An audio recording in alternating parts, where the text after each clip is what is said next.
مفتی تقی عثمانی صاحب رائے مرکز میں اور اپنے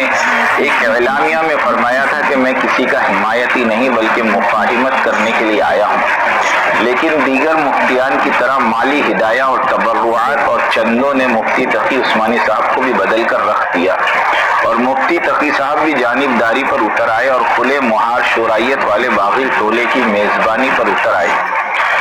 یہ ساری پلاننگ چند روز قبل عمرے کے دوران کی گئی۔ مولانا سجاد نعمانی صاحب اور مفتی تقی عثمانی صاحب نے آپس میں مل کر یہ سارا پروگرام تیار کیا، جس کی تصویریں عبدالرقیب حیدرآبادی کے فیس بک پر دیکھ سکتے ہیں۔ جانبداروں کی فہرست: پہلے مفتی ابوالقاسم صاحب انڈیا، پھر مفتی احمد شفیع صاحب بنگلہ دیش، اور اب مفتی تقی عثمانی صاحب پاکستان نے مرکز نظام الدین والی امارت اور اس کے امیر مولانا سعد صاحب سے بغاوت کا اعلان کر دیا اور اس طرح اپنی چھپی ہوئی عداوت کو ظاہر کر دیا۔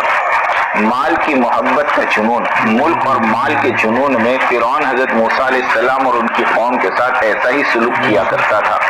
اور ان کی قوم نہایت پریشان رہتی تھی۔ نبی موسیٰ علیہ السلام نے کمزور بنی اسرائیل سے کہا، اللہ پر بھروسہ رکھو اگر تم مومن ہو۔ آج پاکستان کے تبلیغی عوام اور میواتی احباب پر بھی وہی ظلم کیا جا رہا ہے